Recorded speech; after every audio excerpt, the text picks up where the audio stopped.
அல்லாஹ் குர்ஆனில் சொல்கின்றான்.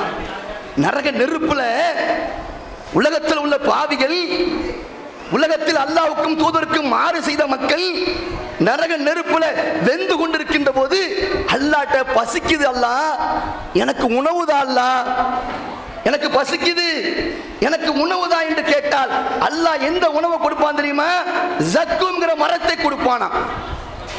அல்லாஹ் திருக்குர்ஆனில் சொல்கின்றான், இன்ன ஷஜரத ஜக்கூம் தஆமுல் ஆசீம் கல் முஹ்லி யக்லி ஃபில் புத்தூன் ககல்வில் ஹமீம். ஜக்கூம்ங்கிற மரம் நபிகள் நான் சொல்றாங்க, அந்த மரம் நரகத்துடைய ஆள் பகுதியிலிருந்து வளர்கின்றது. அந்த மரத்தை கொடுத்தா அதை பசியில திம்மானா, அந்த மரத்தை உணவாக தின்ன இந்த நரகவாசி அங்க படுகின்ற பாடு எப்படி தெரியுமா? அல்லாஹ் சொல்கிறான், தாமுல் ஆசீம், அவனுடைய உடம்புல அந்த ஜக்குங்கிற மரம் வயிற்றுல போய் உருக்கிய செம்பை போன்றும் கொதிக்க வைக்கின்ற நீரை போன்று வயிற்றுல தக தக தகன்னு கொதிக்குமா. உருக்கிய செம்பு இருக்குல்லங்க, அது எப்படி கொதிக்கும்?